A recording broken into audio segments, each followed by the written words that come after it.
I should visit and try and change it.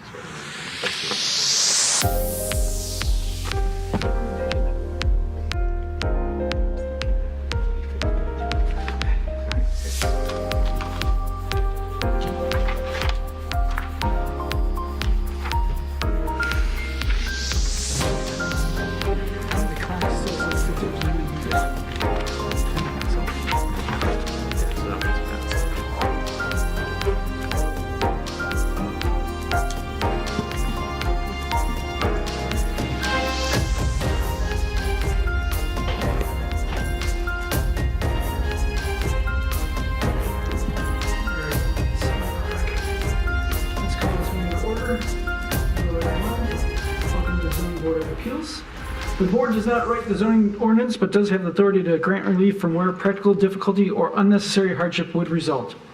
The board will vote on each agenda item following a public hearing. Use variance requests require a minimum of 6 affirmative votes in order to grant the requested variances. Non-use variance requests require a minimum of 5 affirmative votes to grant the variances.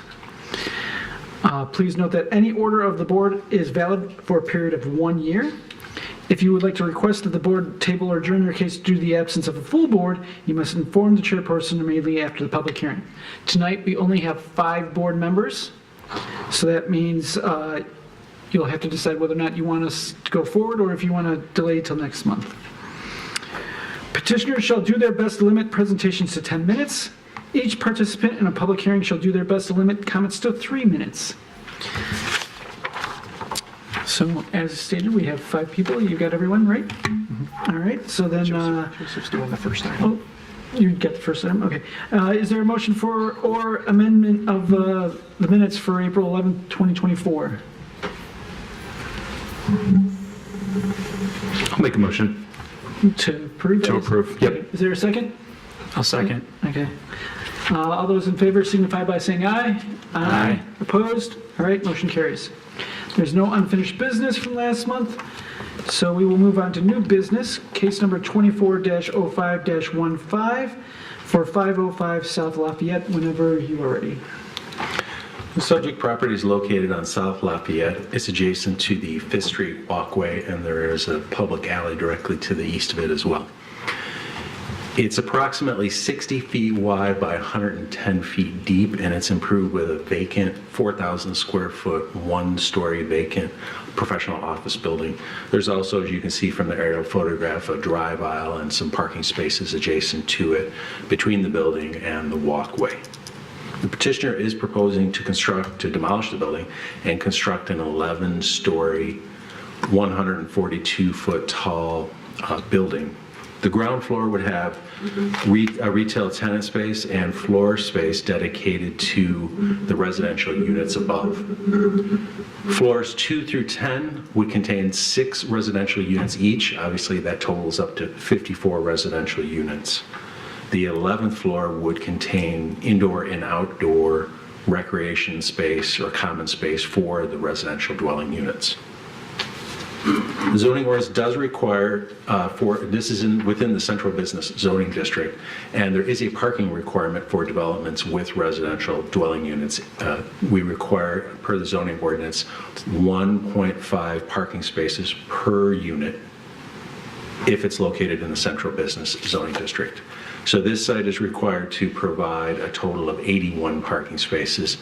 As shown on the drawings and highlighted, it doesn't provide any parking at all. The development doesn't provide any off-street parking. So they're seeking a variance to waive all of the required parking. Zoning ordinance does allow different heights for buildings in the central business zoning district, and it's, in essence, it's a tiered effect. So the closer you are to outlying single-family neighborhoods, the lower the height, allowable height for buildings. And as we get closer to the core, taller buildings for 100, maximum height of 125 feet. There is a provision in the zoning ordinance which does say that the planning commission can waive those height requirements and they can set the height of a building during their course of site plan review. This proposal has not yet gone through the site plan approval process in front of the planning commission. They've elected to come in front of you for, I'll note, the critical variance associated with the parking. So they've developed drawings enough to indicate the scale of the building. And because they're not going for site plan approval first, they are seeking a waiver from that maximum height. The proposed building is 142 feet tall, maximum is 125, so they're seeking the waiver of that difference, 17 feet. If you grant the variances, they would then develop more refined, detailed drawings as they then would proceed to the planning commission for site plan approval. Thank you. Questions for staff? Seeing none. All right, is the petitioner here and present? If so, please come forward and present your case.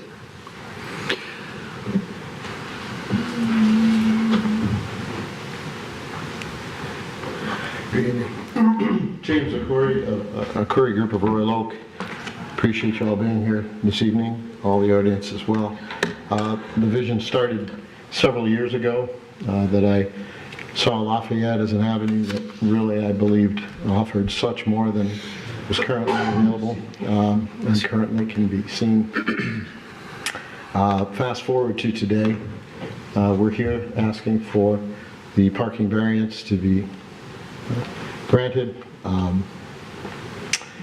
In our case, we are prohibited, as you can see, to the parking requirement as it is today, thus the requirement request. As Joseph made aware, the height requirement currently is something that we would fine-tune with planning. So if there was an over issue with that, we're definitely willing to make certain arrangements with that. But we are and have been willing to work with everybody to make the city more beautified and offer a lot more amenities and more product for the walkable area, people who come here for working, living, and being part of the community, and that's really the vision and the goal here. So I appreciate you taking our request, and if you have any questions for me, I'd love to answer them. All right. Questions for the petitioner? Okay, Mr. Wolf. So first of all, thank you for that. So for people that wanted to have their cars, where would they park? Part of the entire process we've been dealing with Joseph and the group has been to come to a parking arrangement with the structure across the street. Currently, we would require, I believe it says 81 spots for parking. So wherever that number ends up during the planning position, we're working on putting a program together with the city, understanding that there are currently options and opportunities for people to purchase overnight parking in that structure. So working directly with you guys to come up with a better solution to the current parking structure falls, especially in this one, not being full all the time. So we're proposing to be able to create that arrangement and work with the city to be able to allow the tenants to park there. We don't feel it's going to end up being 81 required spots, though. And I guess to follow up on that, have those conversations been taking place yet, or are they going to once this all gets done? Yes, we've talked through with several different iterations of the opportunity. Okay, thank you. And forgive me, to add on to that, it would be an arrangement where we would be paying the city for such spots. Okay, so if I'm understanding you correctly, you would be either you directly or the tenant would be Us paying. directly, Yeah, yes. okay, would be paying the city for the right to use those spots, and they would be designated spots in the garage. Again, that's devil's in the details, but yes, we would absolutely propose to provide the right arrangement with the city so that they would get a monthly check or annual check, whatever it may be, for the amount of spaces we would require based on the planning of the totality of the building. And at that point, we would be paying them directly. It wouldn't be something the tenants would be paying them. And if your building is only, say, half full during lease-up, you're willing to eat the cost of 81 parking spaces or whatever that number would be? I'm willing to, absolutely. Okay. Yes. Mr. Reddy, I saw your hand. Do you have any data as to, like, are 81 spots available? Were you told that 81 spots would be available? We've done studies, so we have the time slots in which the parking structures are used, similar to those that were used when Baker College was presenting for their variance as well. Do you have them for us to see? I didn't see it in the... I came today with the vision of presenting to you currently what we have here, but we do have those. I don't have them in the presentation here today because it wasn't the ask, I believe, for today in terms of the arrangement together with the city. I understand. It's just going to be difficult to, it's quite a large variance. As it lies today, I don't believe it'll settle at that number. I don't know. I know there's several different things going forward with the new downtown vision and the changes of the parking requirement. So hopefully between now and a certain time frame that might change. If it does, that will also decrease the numbers required by us. If it does, then it makes it a little easier. But as it lies today, I can say that there is plenty of availability. Forgive me, I didn't include it in this presentation, not thinking we were going to further discuss an arrangement at least. Other questions? Have you considered any underground parking? We have. I'm happy to allow Jason, if you'd like to speak to that, as to the ability of whether we certainly could go underground or not. Jason? Hello, good evening. Jason Jakir with Tower Construction. One of the limits of this site is its width, so it's very difficult to be able to get, actually impossible, to be able to get parking with the ramps and the turns because the central core of the building limits the amount of space you have to be able to do above ground or underground parking. It's just too narrow. It's a very small site. So that was my question too. It seems like a great use for the site, but the footprint's a bit narrow. So even taking a look at the average parking space size, it might be challenging to get that. So I assume you did your homework and looked at what you could net out there, and it's probably not much from a ground floor requirement or even going below grade. I know there's probably, I remember from the Baker College report too, the geotech study in the general area, the groundwater is pretty high, from what I recall from those Baker College reports. Yeah, that's So also it's often challenging to go below grade too in that district. correct. So, a little bit off topic, but not really. The early childhood center next door, you guys aren't planning on using that, taking it over, buying it out, any of that? It's going to be left alone?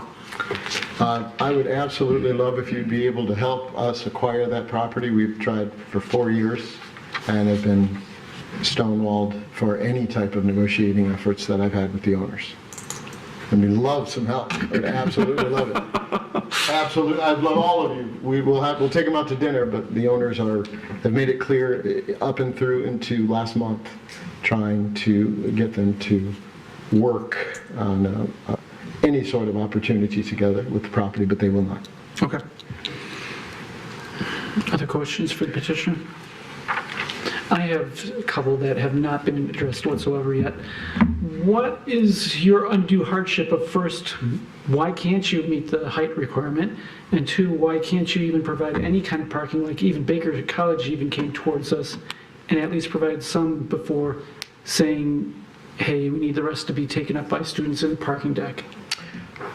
Your first question, I'm confident the height requirement will not be an issue for us while we're continuing to move forward. I don't want to say it's a moot point, but we're more than willing to waive that request upon completing the height of the building with our group and with our architectural firm that's running it. They've already been on notice to recreate them without, so we have no problem.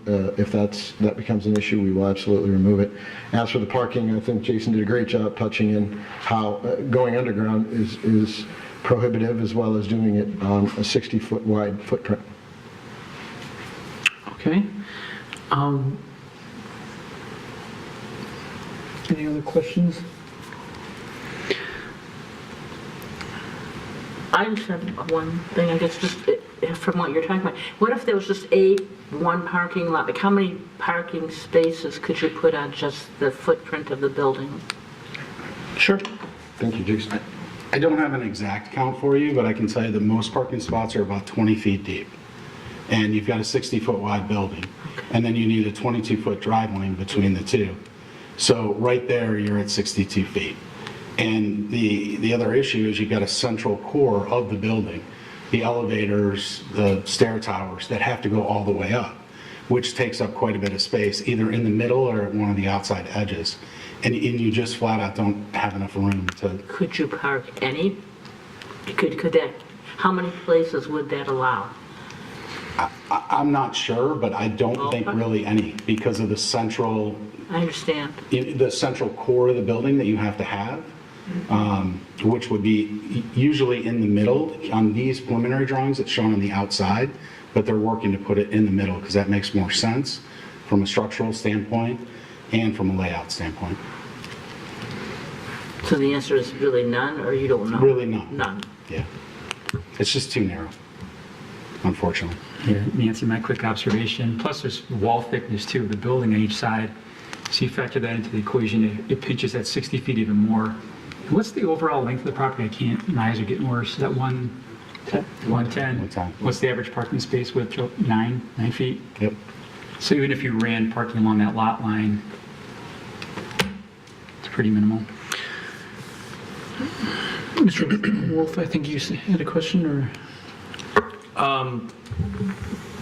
I guess the question is, it was kind of answered already, but I guess, was there a thought about kind of doing it similar to the 425 Washington building where they had, you drive in and their first X number of floors is parking and then the rest of it is above. Was that considered at all? It was, but you've got a similar issue with that central core and plus the speed ramps that you need to get up to the next floor takes up so much of the space that you just don't have enough room to do it. So it was really looked at like the retail space, which activates the area and the neighborhood, was a much better use than trying to nose in 6-8 cars. And I guess on that point that you just brought up, what kind of retail use are you imagining there to be? And on top of that, what would the demand be for such a retail use? Great question. Thanks. Thanks, Jason. We're, of course, working close with Joseph and the group to provide what I consider to be the right tenant. I'm not going to stick it out there and put a tenant that's just simply going to provide the highest and best revenue. It's a source of, the entire project for me is a legacy project for the city and beautifying the city, and the only way to do that right is to work with the community and the people here to know the best type use for the retail. And in my opinion, we can throw anything in there to get high rent, but unless it works for the community, what may or may not be lacking in the downtown area, what may or may not be available for that best use. I know it's not going to be office. Got plenty of office space down here that's vacant. So it's going to be an effort more so than just plopping up a sign that says for lease. Okay, so if I'm understanding you correctly, obviously there's no details right now, but you're thinking a retail of some sort potentially could go in there with that. I mean, there's no details right now, I'm aware. There's no tenant right now, correct. And in terms of the details that would be provided on the footprint will white box the first floor. It'll end up being approximately, 3,000 square feet? Yes. In that area, 3,400, maybe a little less. So we're also space prohibitive as to who and which tenants may or may not be able to come. So whether we are splitting it in two and making it very deep, or leaving it one larger size, We can provide local-type opportunities with people who've been here for a long time that may want to move into a better facility.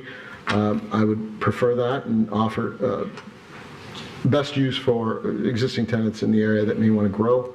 But again, there's so many factors to that question that I can't answer. I know we don't have a tenant today. Right. And we don't Right. have a vision as to whether we're going to split it or not. I don't think it's the best idea to try to split that. I'd like to have one that really intertwines with the building, with the whole motif behind what we're going to be building there, and just integrates the right way. So that's the best way I can answer it. We're not putting, Right. No, McDonald's there or I something. guess I just wanted to know that there was at least some kind of thought of what might be Sure. good in there. Obviously, Sure.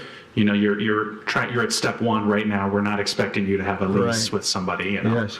I would rather not, well, we're not looking for a drive-through. Certainly can't put one anyway. But it's, again, it's not designated for whom or for what type of use, but it will be a retail. Other questions? Mr. Reddy? So I guess my question is, I'm going to have a bit of a difficulty, especially with the parking variance, because we're supposed to provide, like, one of our criteria is that a lesser relaxation would not provide justice for the applicant. So you're saying that you're working on getting a parking arrangement that would mean you would need less of a variance than 81 spots. Not correct. That's Oh. not what I said. Okay, we're looking okay. at. So I'd like for you to clarify that, because it seems like you have a few things that you said you're still negotiating on that might affect what with the height as well, right? So So the height variance, if it's something you'd like for me to withdraw today, I'm happy to do it. But again, we're working on the final vision. And if we're able to overcome today and the votes that may ensue, then we're able to know whether that 11th floor, if you will be something that we work together with the city to make viable. As it lies today, it's something that simply can be removed. So I'm not concerned in the height variance. As for the parking question, we are working to, in our meeting today, God willing, that we're able to overcome the variance requests and we're granted. At that point, whatever the city deems required for us with that parking number, whether the work that you guys have been doing to try to potentially change the requirement from 1.5 to whatever it may be, there's a lot going on with the 1.5 requirement per unit. So where that might lie during this time, we will abide by. In that case, though, for the variance, today, as it lies, it's 55 units, 81 spaces. Yeah. The request is for the full amount of what would be required. And the full amount would then be redirected into the parking structure for parking. Based on an agreement put together, whatever the cost may be, we'll be paying it monthly, whether it's full or not full, to the city. Mr. Cook? Sorry, I may have missed this. Joseph, is there any usage data for the Lafayette deck? Did I miss that? Does the city have any record of, so I'm thinking about even the times of day the deck is used, right? Where they have a lot of residents that are evening, weekend. Does that data exist? Maybe to help Mr. Reddy's question. I asked for that earlier. No, I just don't know if the city has that data available. I don't have that data. I believe that Mr. Akouri may have led to holding some of that data that's available, but I don't have that data, no. And of course, that fluctuates with many factors. Sure. I've got a question. The parking arrangement that you're in the process right now, who would actually be holding control of that? The city having the chance to cancel it out at any time, or you having the chance to cancel it out at any time? It's a great question. Our goal is to be afforded the opportunity to have parking there, and currently I know the opportunities are for people to have parking passes for overnight. We would do what we would need to do to formalize that in a manner that made it an arrangement where if we needed 81 spots, we'd be paying X amount of dollars per month. I don't really understand your question. I'm not looking What to I'm break getting at that or is breach if it. you guys are holding the contract with the city where it's just like, we're going to go and get spots from wherever, and right now it's going to be the city, and then say 5 years down the line when the contract comes up for renewal, you're like, we don't want to pay that much, we're just not going to do this. Anyone who has a spot, you got to go find out where you're at. Not saying you would do that, Sure. maybe the next owner or whatnot might do that, but it's the concern of, okay, these 81 spots, are they officially spoken for or not? And who guarantees that those spots would be in that deck? That's a great question. I think I'd defer that to when we finalize any requirements Okay, that so you it's would not, want of me. it's not even ironed out yet, It's so. not ironed out. no. Okay. No, it's not. Thank you. But side note, I'd be willing to, we have no parking, so if it comes back at 5-year, 10-year, 15-year, whatever the renewal requirements would be, I'm very happy to make that arrangement work. All right, thank you. Any other questions for the petitioner? All right, seeing none, just to remind you, there's only 5 of us on the board. You need Yes. 5 affirmative votes to pass the variance. Okay. I will ask after public hearing if you want us to proceed or if you'd like us to adjourn yours to the next month's meeting where you can hopefully have, well, theoretically, there should hopefully be more than 5 of us on the board. I hope so. Okay. Thank you. So I will ask that at the end of public hearing. for Wonderful. Your choice. Okay, great. Thanks. Yep. Thank you all. All right, so we will open up public hearing on this case. Is there anyone from the public? Please come forward and present your opinion. You may come forward, ma'am. It's okay. Yep, just.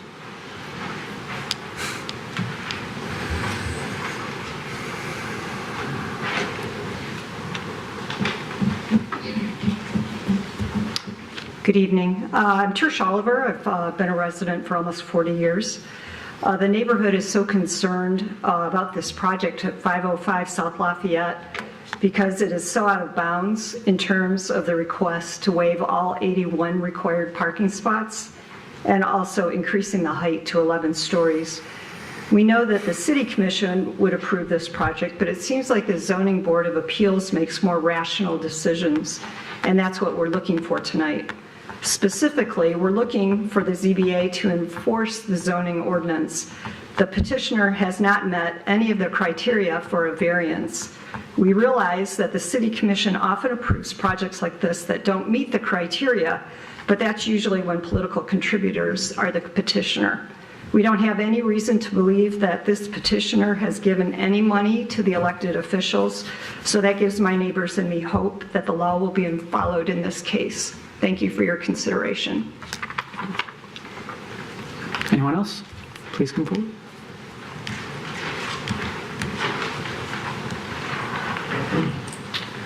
Hi there. My name's Amanda Akouri. I'm a co-owner of Lost and Found Vintage at 510 South Washington. And I have parked at the parking structure at 514 South Lafayette probably every day for the last 17 years.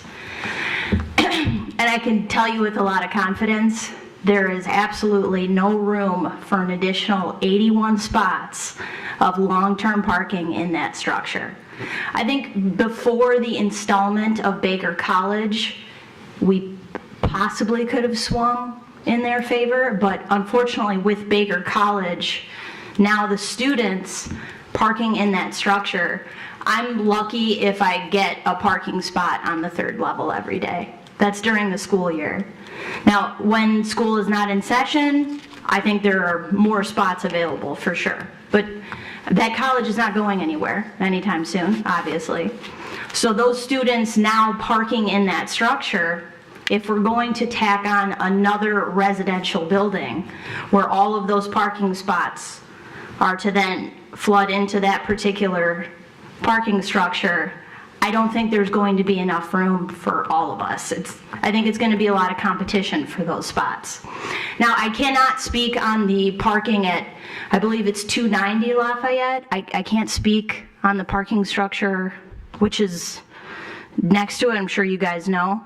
But as far as the one at 514 is concerned, I can attest that that one is pretty much full every day that I park there. So if they are trying to work out an agreement with that particular parking structure, I would say it's a big time no, as far as I'm concerned. Thank you very much. Next person? Sure.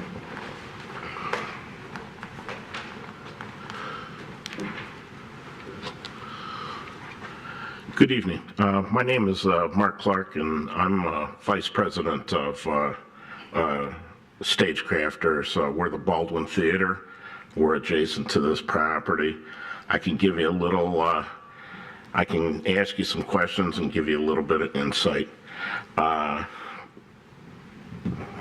proposal that I just saw presented included parking for residences, but it did not include parking for the retail space down below. I'm sure that needs to be some type of consideration. There's no loading or unloading zone specified here. If somebody's got to come out and work on an air conditioner, there ain't no place for them to park.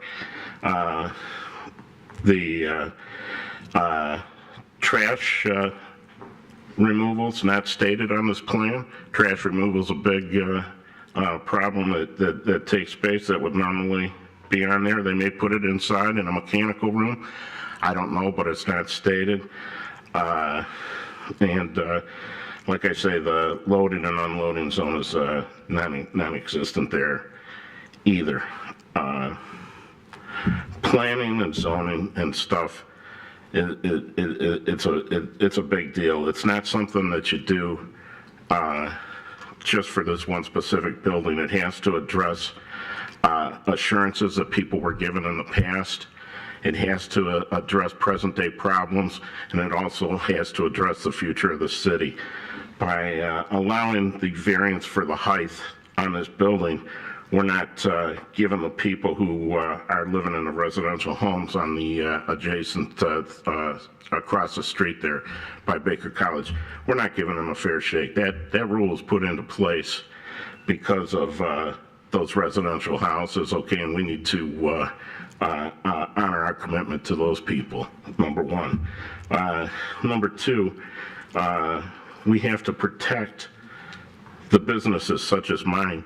I can tell you, you can study that parking garage all you want, but when our theater and Oak Theater has a show going, you can't buy a parking spot, okay?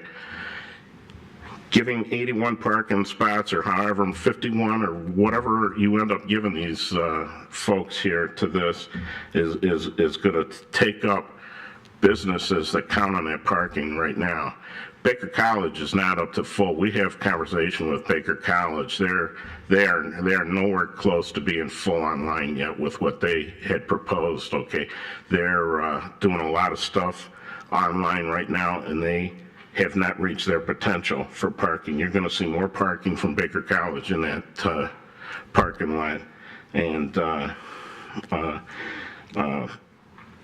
businesses will suffer. Businesses like us will suffer. Is that my time?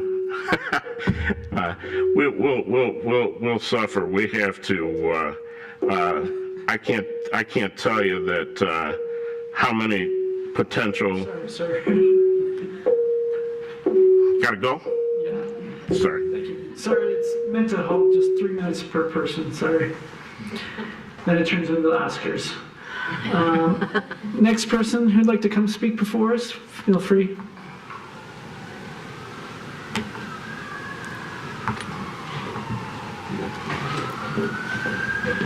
Good evening. My name is Tomasz von Staden, and architect in town here.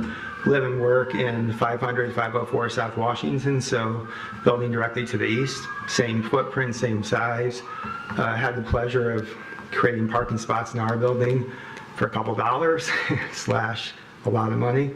But overall, I think that, I refer back to Mr. Cole's letter from Donna Mann that you have in here, which I think is very clear about variances. Variances, you really have to meet the 4 criteria to grant a variance. And I think that it's not just waiving something or saying, hey, it's okay. You have to look at each of those things, and really, there isn't a hardship. The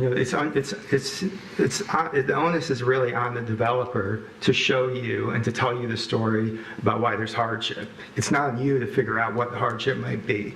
And I don't think we've heard that clearly stated. And I think there are many other ways to look at this development and deal with the parking. If you look at the statistics, you have 451 spots in the Lafayette garage. 81 is about 18%, right? So right now, you would grant that, and 18% of those parking spots go up in the air, gone. This isn't a proposal to add 81 parking spots, it's to permanently take those spots from that garage. And we all know that two people living together in a unit, 81 might grow to 100. Sure, it might dip to 50, but it's not below that number. The other thing I'd say is, like, even if you look at this development, super in favor of it. I think it's great. I think the height is a mistake. I would just get rid of that issue if I was a developer. But if you look through Ferndale, even parts of Royal Oak, you see developments where, like right now, we have a lot of small units in town here. And if you look at this footprint, another option would be to say, oh, I have 9 floors and each one's a full unit. It's a 4,000 square foot luxury unit. If you're really going for legacy here, build a building that's unlike any other building in town, and then stuff your 13.5 parking spots below grade with a lift. The water table, you're coming up from Baker College a little bit, you're probably still at 12 to 13 feet for the water table. You could go down, or take up some of that first floor footprint and put some parking in there, and do a building that's unlike any other building in town here, not something that kind of stuffs the normal big block development into a little lot that really can't afford the building on it. So that is my take on stuff. Thank you, sir. Thank you very much. Oh, one other thing I'm going to say, since I got 2 more seconds for everybody. If you look at retail on Washington, it is the most stable retail in town, and it represents the story of one-off stores. So when we came into town, our criteria was we wouldn't take a national person. So we have Rail and Anchor, 4th store out of the gate for that guy, insanely successful. Citizen Yoga, that's gone on to have multiple places around here. Lost and Found, all these stores are stable, they're thriving, and they completely rely on the Lafayette garage, this pathway that was created when 5th Street was shut down, and that access, and it's really one of the more dynamic neighborhood into the city, connecting the shops. Like, this is where I live. This is who we are. So let's try and keep that. Thank you. Okay, thank you. Next person? Anyone? You may come forward, sir.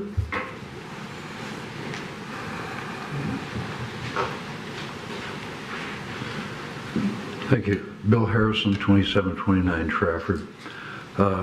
I was a member of the DDA for 11 years, and parking was my issue. We were able to obtain the parking, the surface parking where the Frizard Bump Shop was, and now the city's talking about making it a community center, albeit we'll have structured parking, but who knows what the utilization of that will be. I've owned buildings in downtown Royal Oak for over 35 years. I own 2 buildings on Washington in the same block that this building is, the subject building is in. I personally parked in that Center Street, or the Lafayette Street parking structure for many years. And now that Baker College is there, the parking that they provide is inadequate for their own services, and I've had to park on the top floor, the open area,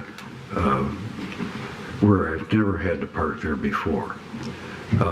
And the idea of this gentleman coming here and saying, well, we're looking at the parking, we're negotiating for the parking, and not having a concrete answer on that, it would be ludicrous to approve his variance without concrete evidence, and just on the if-come. So as far as I'm concerned, this is a no-brainer. We don't need to burden the existing system with another 81 parking spots. Thank you. Thank you. Anyone else to speak on this? Going once? Yes. Come on up.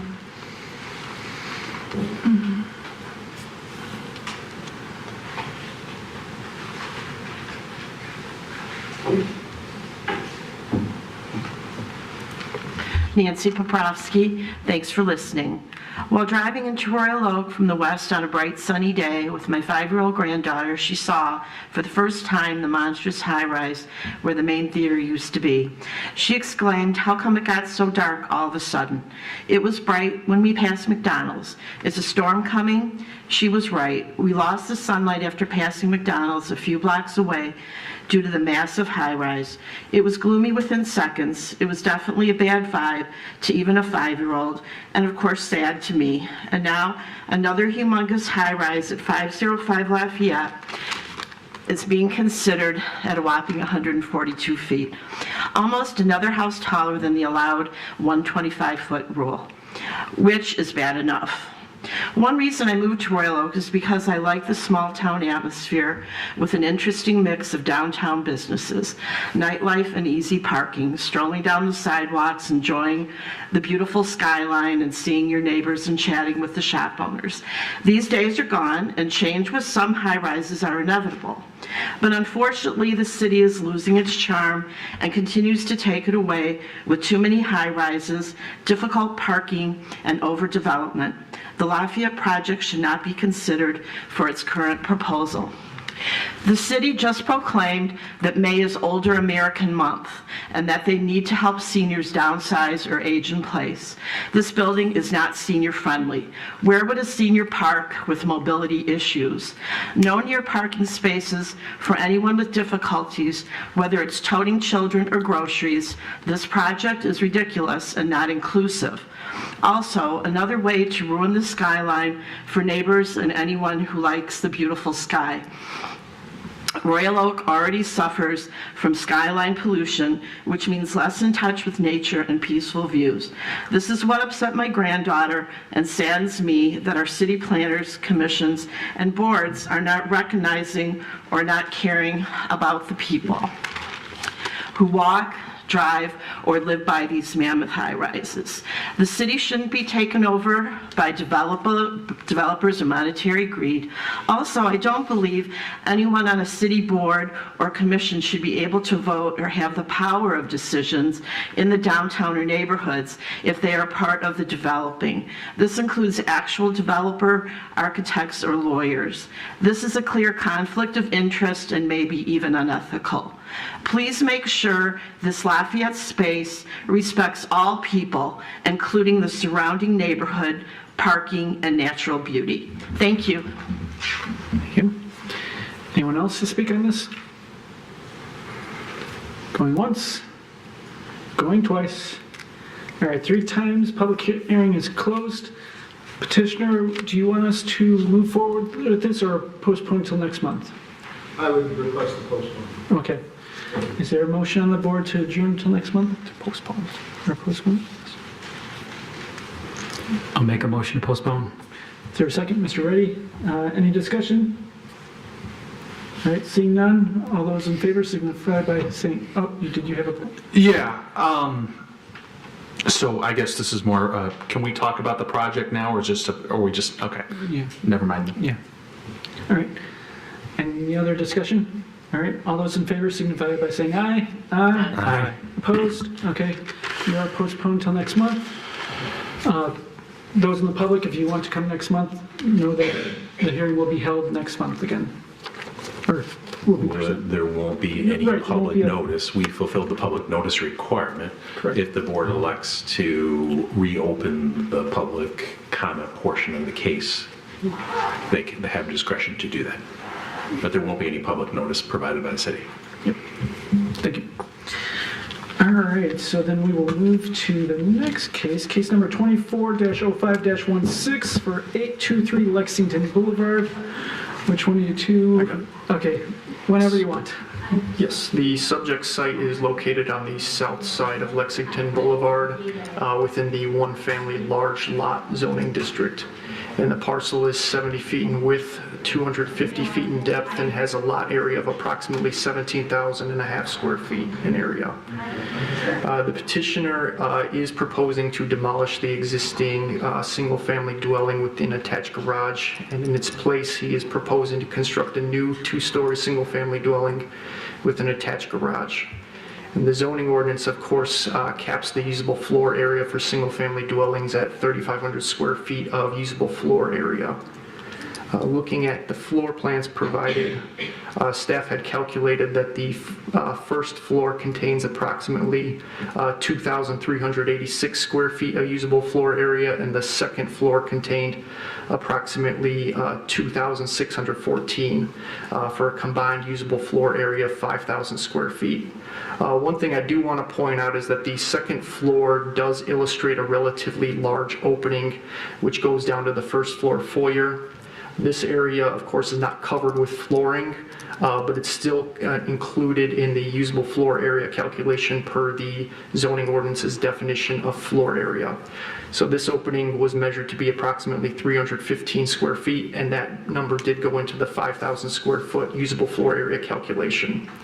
So the petitioner is seeking a variance of 1,500 square feet from the maximum permitted 3,500 square feet of usable floor area. The zoning ordinance also states that the ground floor area of accessory buildings cannot exceed 10% of total lot area, and in no instance can it exceed 800 square feet of ground floor area.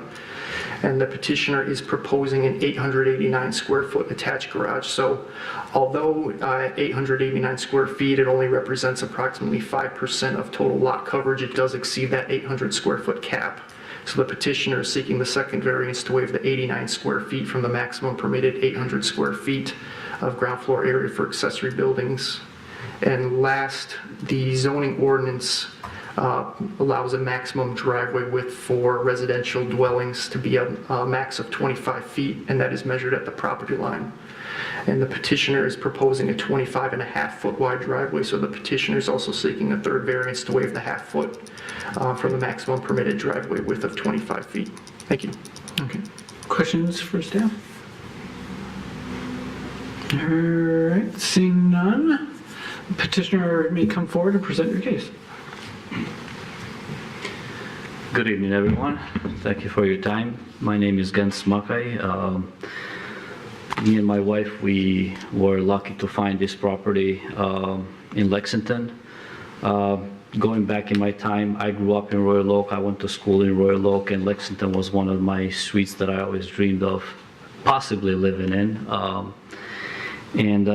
Moving forward, this property came available, and we were looking for a property within Royal Oak, Troy, or Birmingham. And because I grew up in Royal Oak, I really, when this lot came available, wanted to move in there. So I proposed this project the way it's laid out because I'm looking to build my one-time home, not my 2 years or 3 years down the line home. And I wanted to get everything what I really always wanted on a home, which is what the plans show, which is a 3-car garage, dining room, office, kitchen, and so on and on. The other reason why this house happened to be slightly bigger than what I would have chosen is because my parents do live with me. I'm fortunate enough to be able to support my parents. They're at the older age. So if you look at the plan, we have a bedroom in the main floor, and that kind of shifted everything around. So that is one of the reasons why we have 5 bedrooms, one in the main floor for my parents, and the other 4 bedrooms on the second floor. We have 2 great kids. We do plan to have another kid in the future. So again, the 4 bedrooms are 1 per kid, which is 3 in the master bedroom for us. And I'm looking forward for you guys to kind of give us this variance so we can build this home and build our family in this city. Okay. Questions for the petitioner? Mr. Clay. Just a few questions. There's, we're always trying to reduce the number of variances. Like the driveway width, it looks like it's 0.5 feet, 6 Honestly, inches. I did not know about that. Okay. It just when the blueprints, this is kind of like a 99% final plan. It's just the driveway, something the architect put pretty much from one corner of the garage to the other, and happened to be that 1-foot variance. But I have no problem with that 6-inch variance that shows in there to reduce it to 25 feet. Okay, so you'd be willing to reduce that 6 inches, and you can strike that? Yeah. Okay. Like I said, I know you guys have the blue radar that measures everything, and it's something that I was not aware that the driveway is actually 25 feet, 5 inches, or in that matter, I had no plans about the driveway exactly to be 25 feet, so. Yeah, I assume that, so that one, so you're willing to strike that one? Yes. Okay. And I guess the other question I had too is the garage. It seems like it's only 89 square feet over, is there, So, looking at like the 89, the reason why I went slightly bigger is because it's going based on the lot. I do build in Royal Oak quite a bit, but this is my personal home. And I'm building this garage slightly bigger because I do want to park my cars, if I'm allowed to build this house, at more comfortable space. If you look at the garage, we do also going to have a side door going across on the yard, and just to have a little bit more storage. I do plan on having a lift, so if the worst came where you guys say, hey, you cannot have the garage for 89 square feet, then we are willing to reduce that amount, but I would love to have that space in the garage. Yeah, it seems minimal, but I was just looking at the length of the car, like a tandem, right? I think that's like 47 feet deep, and you can fit 2 and 40. The normal bay is 27. You can fit a car in 22 feet. So I was looking at it from that standpoint. Yes, I've looked at that. It's just because of the size of the lot, and it's not that I'm asking for a variance for any type of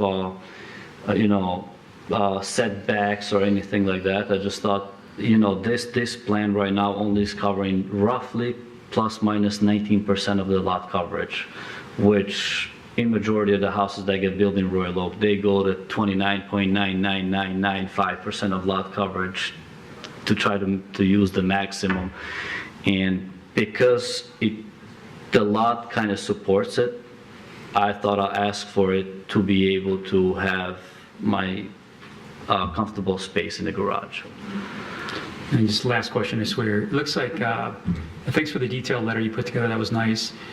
There was a little bit of opposition that I read from one of the neighbors. Did you reach out to any of your immediate neighbors next to you? I did talk to the neighbor which is facing the house on the right. I also talked to the neighbor, actually was the neighbor who actually sold the house. The agency was very excited when we put the offer in.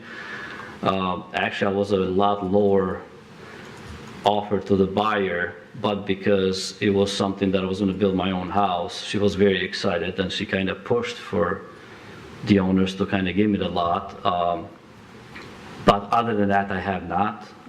I tried to talk to the neighbor on the left. I did ring on the bell.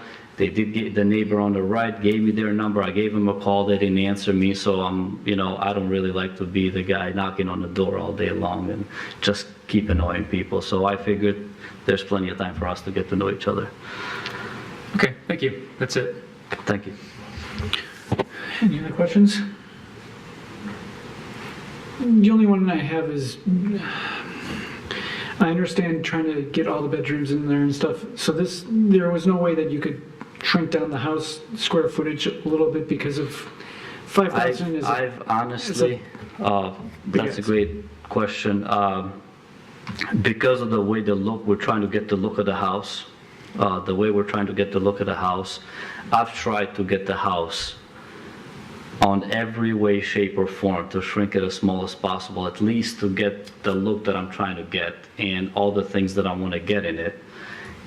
But nothing really is working out for me to say that, hey, I am going to spend X amount of dollar and I'm going to be happy with this project that is going to be hopefully my forever home, just by cheating it by 100 square feet and cutting down on something that really does not make any difference, whether it's on a neighborhood or on the look of the house, much as far as on the other people's eyes. So basically, this is what I came up to, what I like and what I would feel happy to build for my family. Okay. Like I said, we've tried, because it's not only that, it's also the taxes that I try to shrink it as much as possible, because obviously the bigger it is, the more the taxes are going to be. It's just common sense. So we try to keep it as low as we could, but based on the look and the design and what I'm trying to get out of it, and all the amenities that the house offers, it really was no way for me to shrink the house without sacrificing something with it. All right. Any other questions? Yes, Ms. Reddy. I mean, I think my questions have already been asked, but so, I mean, 5,000 square feet and a 1,500 square foot variance is like, that is as small a variance as can satisfy this lot, is what you're saying. Because we have to grant the variance for practical difficulty for the lot specifically, and you're saying this lot just doesn't support a house that's less than 5,000. This lot is big enough to probably do almost double the size of this house.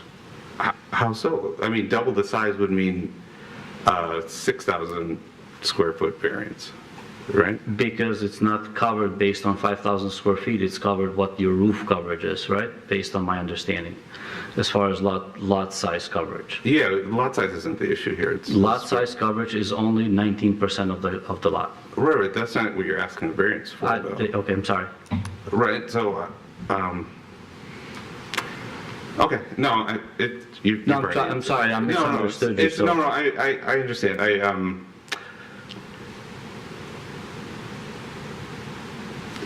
That's the answer. I just think, I think I have a question. I am also in the business of building. I did do my research on other properties that got similar variances, if not bigger, than what I'm asking for, whether it's for the garage size or for the size of the house, and even in smaller lots. And I just thought, hey, I see this happening if I'm going to build a home. And to your information, many of the cities around here, as far as my understanding, it's only Royal Oak that does not allow to build a house more than 3,000 square feet, 3,500 square feet. I can go to Troy, for example. I'm just trying to make a point here that we can build a 20,000 square foot house as long as the lot coverage is not exceeded. And it's the same thing in Birmingham, same thing is in Berkeley. But I do respect the code and the law that you guys have, and that's why I'm here today to ask if you guys can give me this variance so I can build my dream home on the city, which I kind of gambled on it, but I do love to be around here and to grow up my family here. I grew up here myself, and all my work is around here, so that's why I proposing this plan to build as my future home. All right. Mr. Wolf. Yeah, sorry about that. Is the house that is going to be built, is that going to be in the same footprint as the house that you're demolishing that's currently there? Like us using the footprints, like the foundation of that house? No, is the footprint of this proposed house going to be the same as the one that's currently there? That I'm not sure, no. The house that's there, it's a lot smaller. Okay, so it's not going to need any other variances of side all the setbacks or any of setbacks, that? all the other variances I'm within my variances, whether side setback, back setback, front setback. Okay, yeah, that's the question I'm trying to ask. All the variances are met. The only variance is this total living space, or how it's called in here, which is 5,000 square feet, but in reality, actually, this house is roughly around 4,600 square feet when you include all the, as far as taxable, if you want to say it in better words. Right, or I was thinking about the foyer, which the foyer is roughly close to 400 square feet, yes. So, okay, so that's the first question. I guess the second question is, you said you did your research about, are there any houses in that immediate vicinity that are, we'll just call it 4,500 square feet or greater? Well, it's how I looked at, well, yes, one of them that I know it is, but how I looked at it, it's kind of like drunk driving. Whether you're drunk driving 2.0 or 0.8 or 0.9, you're pretty much charged with drunk driving. So to my understanding was, once you get these variances, I mean, I'm not going for a 10,000 square feet. We're talking about technically about 1,000 square foot of usable space, not total living space.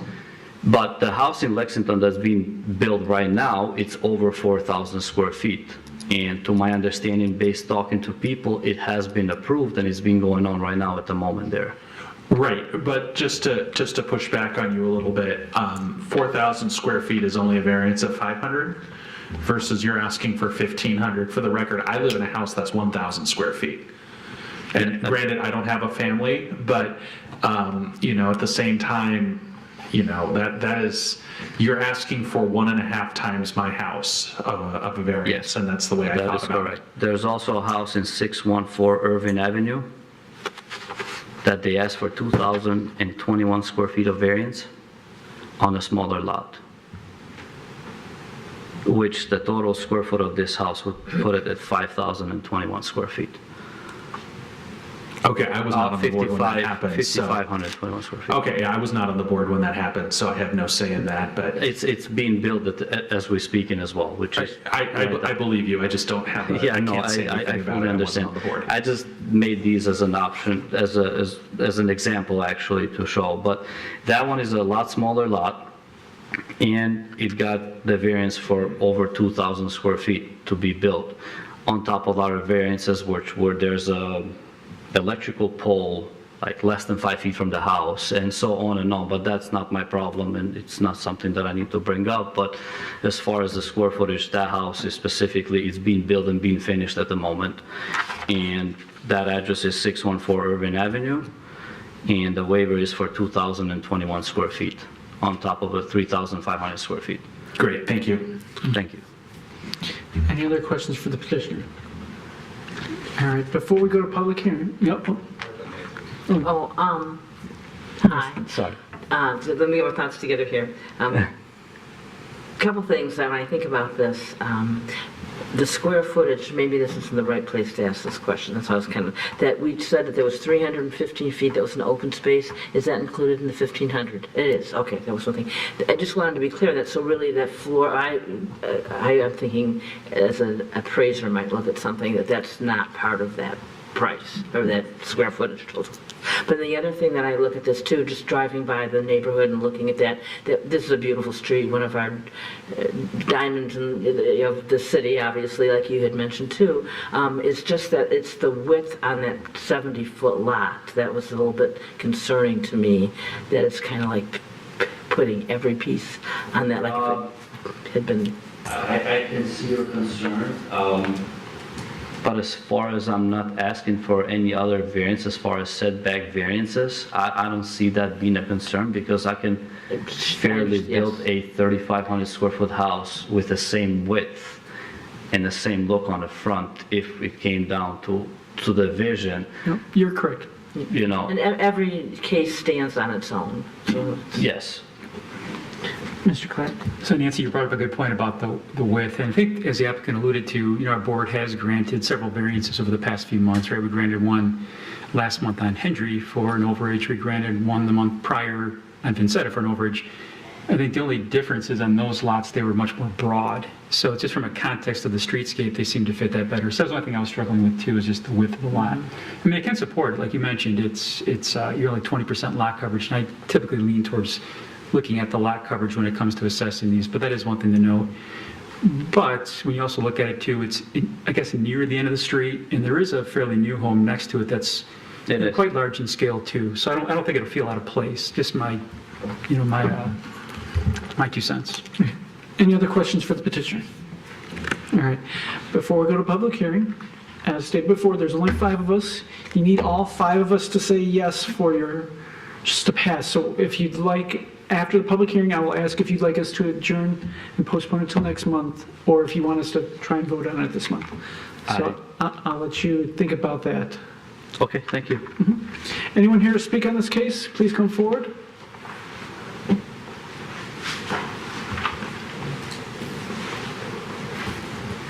Hi, my name is Annette Bromley. I'm at 830 Lexington Boulevard. I live across the street from the proposed house. And just real quick, The new house down the street that's being built is like a double lot. It's being built on, it's huge. The house, and I think that's under 5,000 square feet, and it's massive. Another really large house, that was like at least a lot and a half. It was a way bigger width. My concern is that it's setting a precedence for all of Royal Oak, and it's like 1,500 is a lot over, 4,000, not so much. It's going to be a tight squeeze in that lot with what 2 homes are there. My other concern is that you address, I'm hoping you address the non-use variances and that it meets the 4 criteria for the non-use variances. That there is, the plight of the landowner is due to the unique circumstance of the property. It's a rectangular lot that goes back far. That's what makes it a big lot. It goes really far back. It's about a 70-foot wide lot. And also the hardship has not been created by any person presently having any interest in the property. My confusion is what the hardship is. So I'd like to know what that is. And also, when we were building our garage 16 years ago, we did not want to go for a variance on our garage. So we built it as big as we could, 3-car garage, and went for no variances. And then when they came back to approve it, they would not allow a 36-inch plastic shed from Home Depot to be put on the lot. We had to get rid of it. So that's where we've come like over the last 16 years. They wouldn't let us have a plastic shed, but yet we asked for no other variances than that. So I like the look of the house. I'm just really concerned about the size of it. There's some neighbors that could not be here tonight that have voiced their concerns, and that's where I stand on I'm hoping that you look at the 4 criteria for the variances and that those are met. Thank you. Thank you. Anyone else to speak on this case, please come forward. Going once, twice, 3 times. Okay. Sir, would you like us to postpone this till next month where we might have more members, or do you want us to go vote on it this where you have to hope all 5 of us agree with you? Well, I honestly couldn't wait for this night to come and get my answer. So whoever believes that I should be able to build my dream home, I'm going to take your vote tonight. And if that doesn't work, then we'll apply for another variance right after that. You'll have to wait for a whole year to do that. So if you're worried about it not passing, it might be best interest to just postpone till next month when there will be more people on the board, instead of waiting a whole year. Okay. Is that what you'd like us to do, postponed, or go for it? We'll postpone. Okay, all right. Is there a motion? Yes, Mr. Reddy. I move that we postpone this case till next month. Okay, thank you. Is there a second? Ms. Robinson. Okay, any discussion? Seeing none, all in favor signify by saying aye. Aye. Opposed? All right. We'll see you next month, sir. Hopefully we'll have more than 5. All right, thank you. Thank you.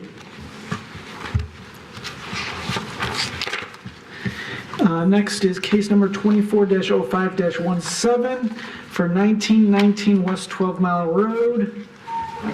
Okay, whenever you're ready.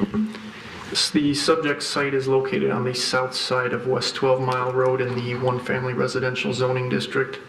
And the subject site is already improved with a single-family dwelling, and there's also a 1,148 square foot detached garage at the rear of the property.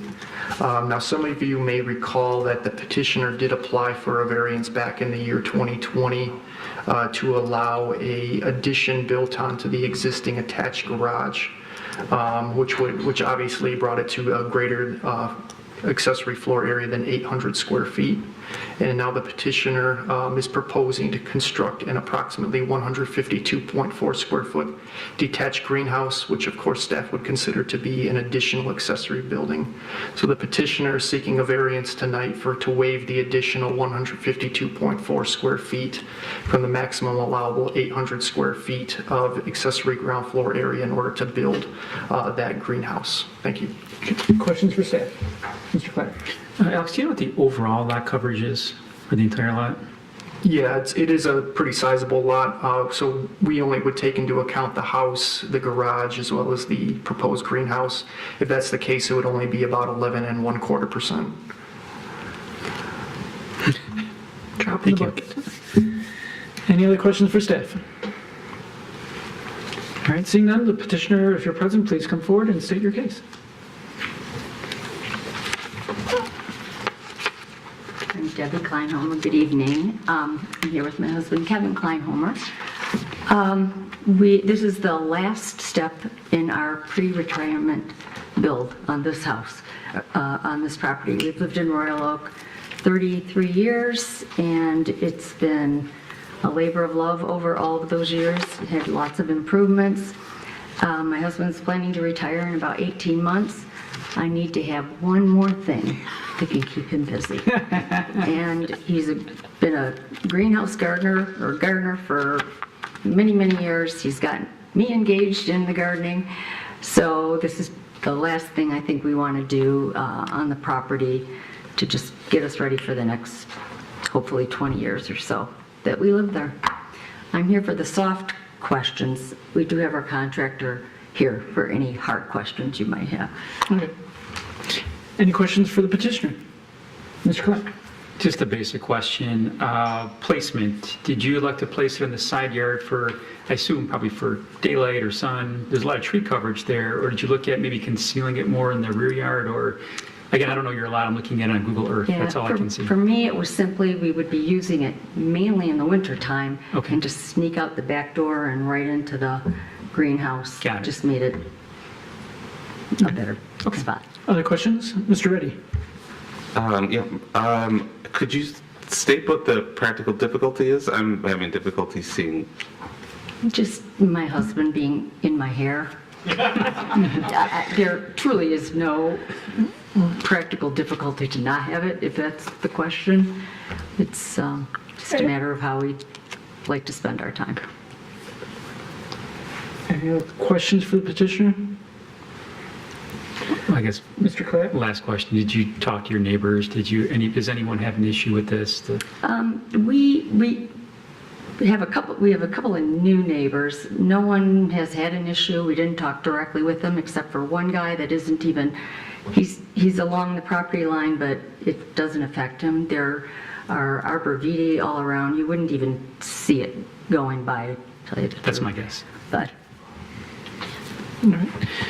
Mr. Wolf? Yeah, just to confirm that you wouldn't, from the street or from nobody's going to be able to see that greenhouse unless they go onto your property.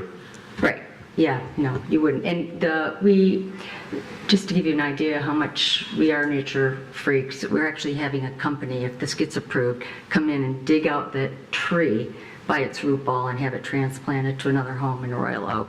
And the arborvitae that have to be removed in order for the foundation to be laid also are going to be dug out and not cut down. They're going to be moved. So it's, and then new greenery put up. We kind of like the privacy. Any other questions? All right. Before we go to public hearing, just a reminder, there's 5 of us. You need all 5 of us, unfortunately, to vote yes tonight. So after public hearing, I'll ask you if you want us to move forward or just postpone 1 month, and hopefully we'll have at least 6, if not all 9. Okay, I will.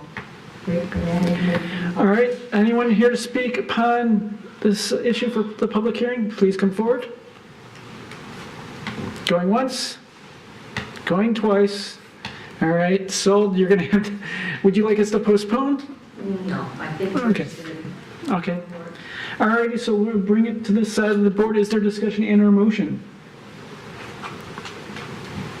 I don't really have a problem so much with this variance because I think having gone to the site and taken a look, around it, there was no way that I could find, that somebody would be able to find, unless you're actually, going on the property, I didn't find a problem with it. So I personally don't have a problem, but that's just my 2 cents. Mr. Platt, I'll make a motion to approve. is there a second? Nancy, Ms. Robinson seconds. Go ahead, Mr. Platt. No, quite simple. It's a very large lot. We're talking 11.25% lot coverage. Structure is primarily concealed. I see no impact on the public way. Neighbors, no issue with the neighbors. The yard is well maintained. Obviously, it's a nice, beautiful structure. It'll complement the house well. So, Ms. Robinson. I think he has stated it quite well. Okay. Other comments? Yes, Ms. Reddy. So I think it looks beautiful, and I agree with everything that's stated. My only issue is the practical difficulties. So if someone can convince me on that before we vote, that would be great. If you want to, did you have anything to say, Mr. Wolf? I already said what I had to say. I will be voting in favor. Okay. I'm in favor of this. The practical difficulty, one, is not only do they have an extra large sized lot, two, this is a unique structure. It's not a shed. It's not a garage. There's nothing really out there for allowing people to have greenhouses, which I think is a lovely thing that almost, I wish I had a green thumb.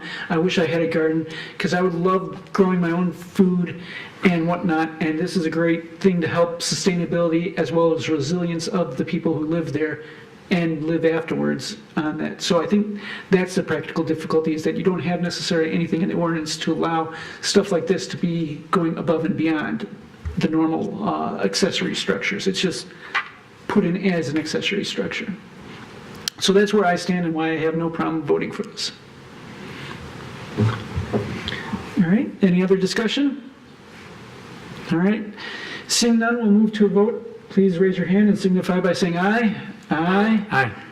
Opposed? All right, motion carries unanimously. Congratulations. And if I may just thank Alex, he's fish out of water, I'm a nurse, so he really helped me in this. No problem.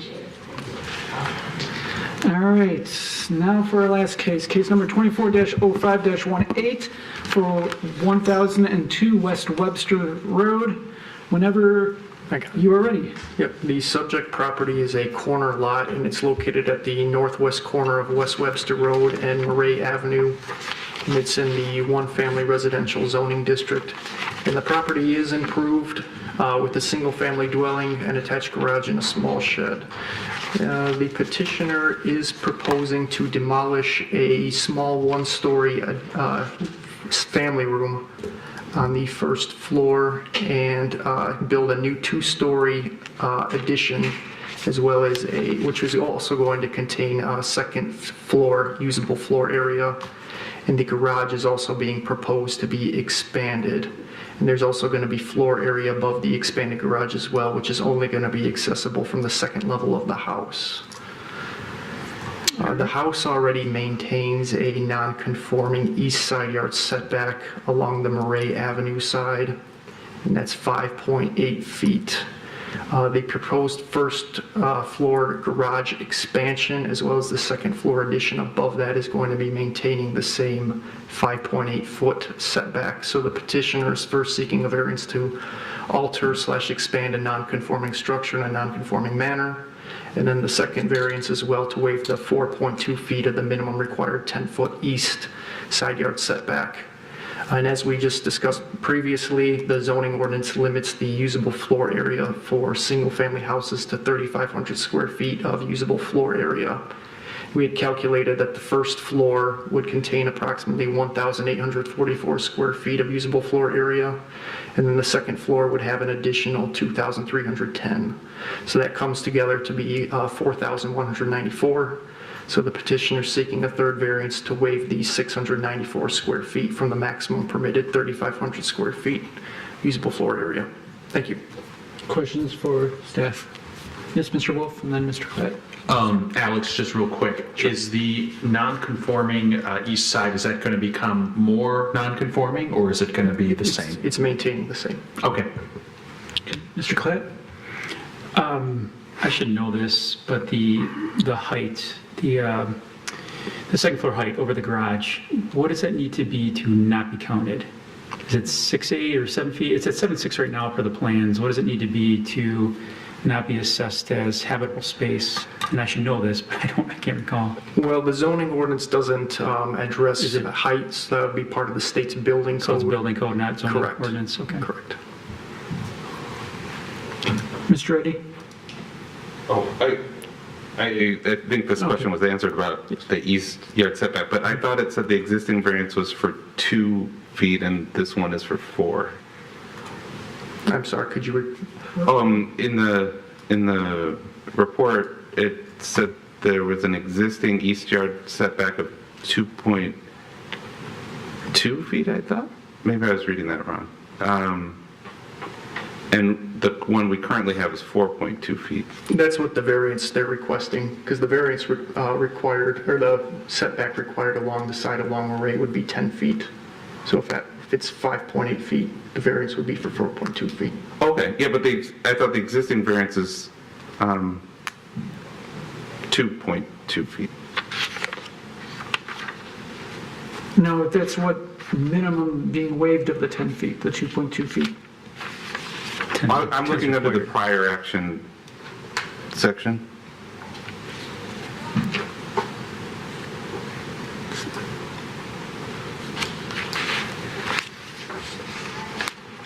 I guess it's not that important. The board should make their decision based upon what's written in the variance request. Okay. I'll leave it at that. Okay. Okay.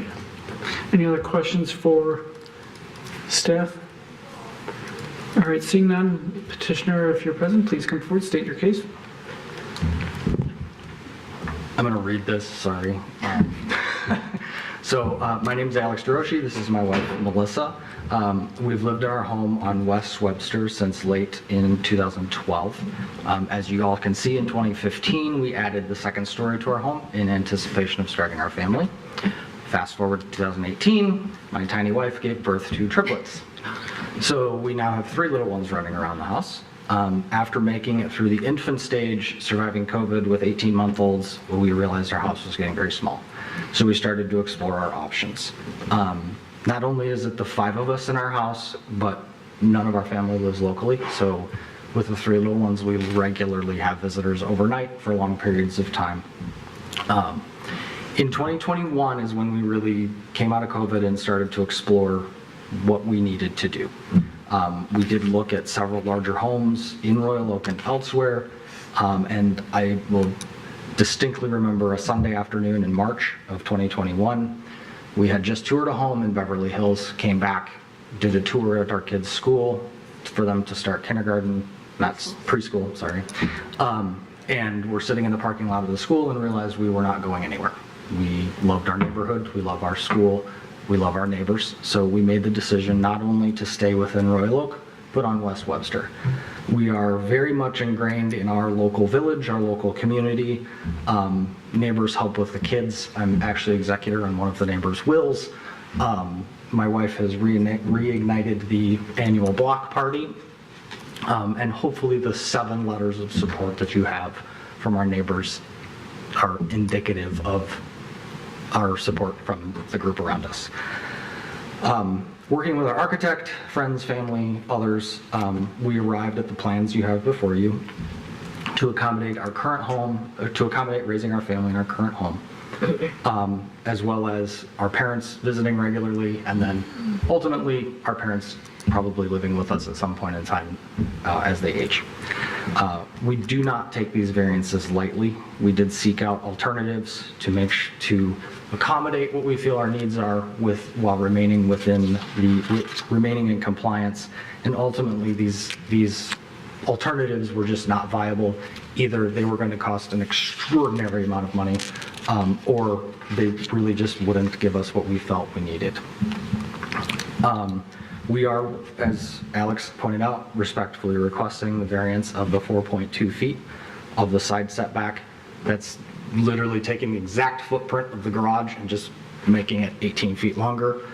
The primary hardship with the garage is with a 10-foot setback or a 4.2-foot setback, we cannot park a car in our garage or in our driveway without blocking the sidewalk.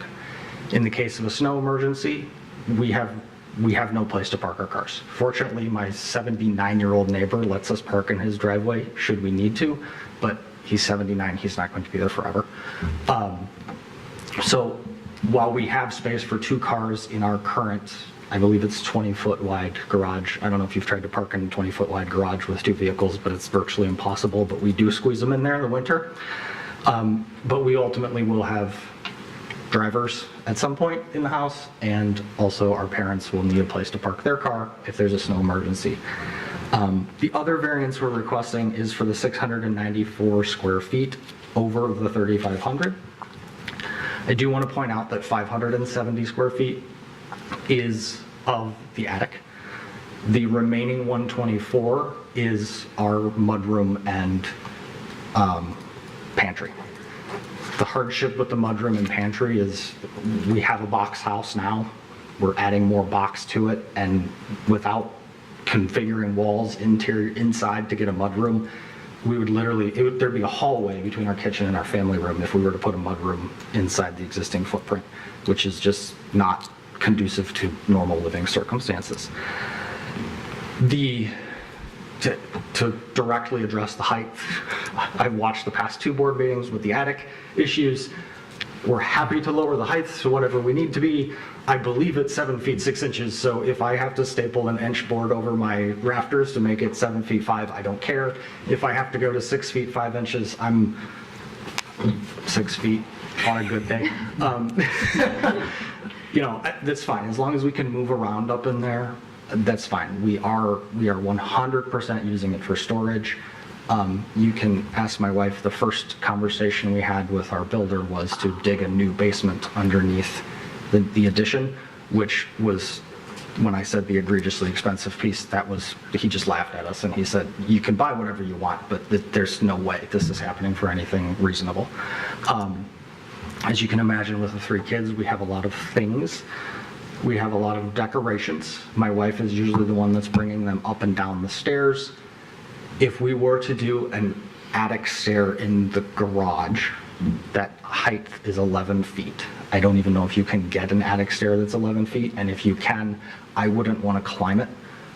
So we just made the door into the attic from the 2nd floor so that we could easily move things in and out. I understand that it could be finished. I get that. We will not. We have no intention of finishing it. The primary purpose of this addition really is bigger kitchen, normal family room, and a garage to park our cars. So with that, that's what we're requesting and open to questions. Questions for the petitioner? Yes, Mr. Can you talk about some of the other, you talked about the digging out the basement, but what other things did you consider doing? So we had, the basement was the big one, right? And at one point we were talking about just doing the 1st floor addition with the family room and the kitchen, but we're like, to do the upstairs, we're so scary close to the 3,500 that we're like, well, we've done 1 addition. I don't want to do 2 more. Let's do the 3rd, and let's do just the 1 and get the house the way we want it so we can live in. The other thing that we did is, yeah, please. The other thing with adding the 2nd story is, as we have teenagers and 3 of them, I wanted some place for them to hang out with their friends. Our basement right now has a wall in the center of the basement, and I don't think we can really move it or take it out. A lot of the mechanics of the house are up against that wall, so there's like not a lot of space in the basement. So my thought process was, if we go up, because we've done it once before, we add another bedroom so they each could have their own bedroom. If you ask him, he doesn't want another kid, but I kind of do. So we would have space for another one if we have another one.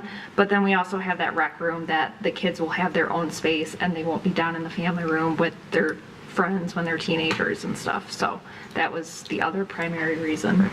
Then the last thing we considered was, do we just demolish the entire garage? And I know it looks like we are demolishing a lot of the garage, but the big thing we're not removing is 2 footings. So to have to excavate those footings would be, it's a lot of really unnecessary work when the structure exists as it does. And just to play devil's advocate here, did you guys think about finishing your basement as And if so, why was that rejected? So we've thought about finishing our basement.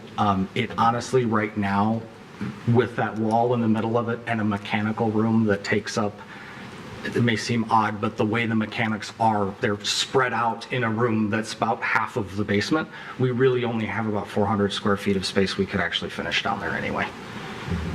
Okay. Yeah. Your basement sounds like my basement. Other questions for the petitioner? All right, seeing none, we're ready to go, as I've stated. Yeah. You need to have all 5 of us, so if you feel like you want to wait 1 month, you're welcome to tell us that when we close with the public hearing. Okay, thank you. So just think about that. All right, public hearing for this is open. Anyone want to speak on this case, please come forward. Going once. Going twice. All right, 3 times. What would you like us to do? Let's go for it. Okay. Should I change my? I don't know. One person can sync the whole thing. That's all I'm saying is versus waiting 1 month. So it's up to you if you want us to do that or not. Can they hear some discussion first and No, then decide? unfortunately they cannot. Unfortunately,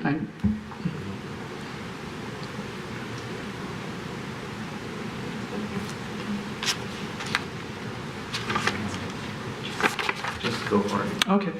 All right, discussion. Anyone on this side like to discuss or make a motion? Mr. Well, I was going to move that we grant the variances as requested, but if someone wanted to make discussion That sounds like a beforehand. motion. Okay, yeah, I move that we grant the variances as And requested. Mr. Clatt with the second. Go ahead, Mr. Reddy. Well, I think if considering the unused space, it's a rather minimal request. The practical difficulties I see it is the existing house is there. They want to reuse the footings. So to me, this seems like a reasonable request. It's for a permitted purpose in the zone. That's A.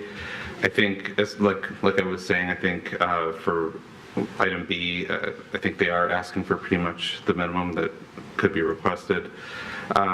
It's due to the unique circumstances of the property, and it hasn't been caused by anyone currently having an interest in the property. So for that reason, I think we should grant the variances. All right. Mr. Clatt? I think that was a great analysis. One thing I can add is, for the overage of over 3,500 square feet, I think the ceiling height's low enough. It's kind of around the corner off a room, so really it could be used for storage, so I don't have an issue with that. And from a side yard setback standpoint, I mean, it's a modest addition. They're not making the condition worse. The only reason I'd see to push it back would be to create a safer driveway. But you really can't do that because you'd kill the view from the family room and really kill your rear yard altogether. So there's a good I don't really see that being an adverse impact in the neighborhood. So again, nice design. Thanks for reaching out to your neighbors. Good support. Thank you. All right. Additional comments? Yeah, I actually really do sympathize with them as someone who does not have a garage and having to deal with the snow emergencies myself. I definitely sympathize with that. And, was thinking about, when you guys were talking about that, it's nice when you have neighbors that will allow you to do that. I know for a fact for my personal situation, I'm parking my car across the street in the church because there's, when there's 4 inches of snow. So, otherwise, I definitely, you're not making a non-conforming property more non-conforming, so I have no problem with that. I'll be voting in favor. Okay. Ms. Robinson? I too will be voting in favor. I like it when I see a house that's really an existing Royal Oak house that it's really, to me, it's like functional obsolescence because how we used to live 50 years ago is different now, and that's kind of the point when I look at this, adding a family room or making those things more congruent to what we do today. The shape of the lot does a problem that trying to fit that all in when you've got that side lot there. I understand that. It's kind of you didn't do anything to make it that way. That's a hardship at that part too. But it's you haven't been created that. So yeah, I think that kind of fits. I too will be voting in favor. The hardship of this is, one, you already have a non-conforming house. You can't help that. As well as the variances of the side yard. the square footage, whether you lowered that ceiling to make it moot point and subtract 400 to 500 feet out of that, say, 692, and bring it down to under, what is that? That would be about 200 feet on a site that's over 10,000 square feet. That's a modest ask I can understand, of which, even if you want to really look into it, probably some of that is probably the open stair area. But so I think it's a modest ask if you take all those things into consideration, so I don't have a problem either. All right, if there's no further discussion, we'll move to vote. All those in favor signify by saying aye. Aye. Opposed? All right, congratulations. Best of luck to you. Thank you. You're welcome. The variance has luckily passed for you with 5 votes, which is good. Okay, moving on to other business. Is in there any other business? Nope. Then we have general public comment. If there's anyone to speak for general public comment, you're welcome to come forward at this time. Go on.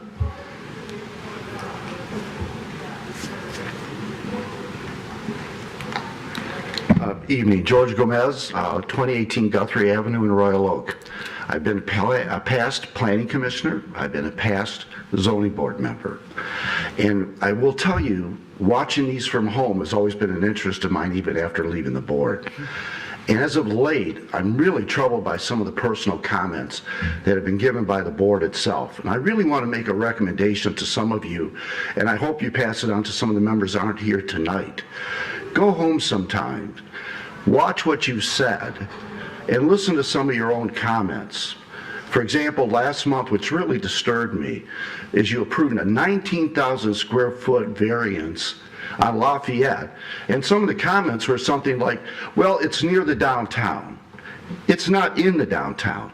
The rules do not apply to it if it's not in the downtown for exceptions. But that was just one of the comments, and I'm thinking, you gave 19,000 square feet variance, you had double parked cars one behind the other, and the only place that they're going to be able to put snow was a lot over at the end of the alley. And I thought, but no one had a problem with that for some reason. It was and the other comment that really threw me off was someone said, well, something's going to go there anyway. We might as well accept it. No, it doesn't meet your criteria. And the more personal comments you make, such as, I wish I could have this, or I don't have this already myself, shouldn't enter into your conversations, because it just confuses the rest of us as to what we should have. And what should we be asking for?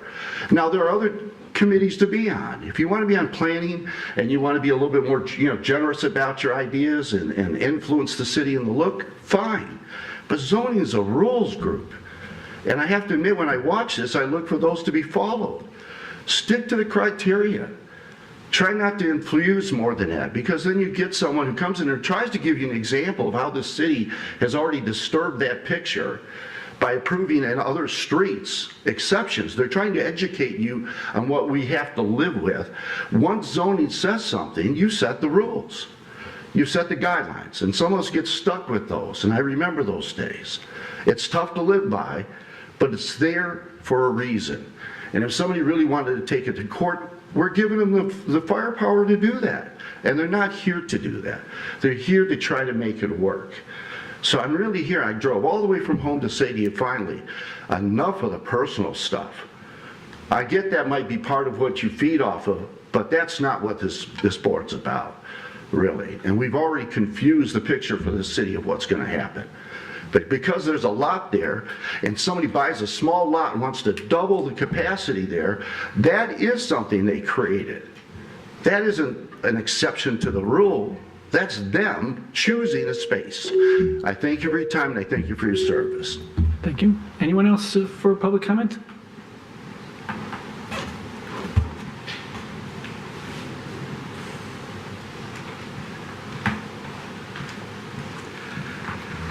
I'll also echo, thank you for your time, your hard work, and your service on the board. My name is Thomas Horman. I live at 914 Genesee Avenue in the northeast corner of Royal Oak.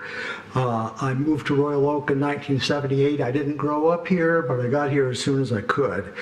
On October 10th, 2019, the Zoning Board of Appeals met to consider a variance to permit construction of a mixed-use building on a 1.2 acre site that's the northeast corner of Rochester Road and Genesee Avenue.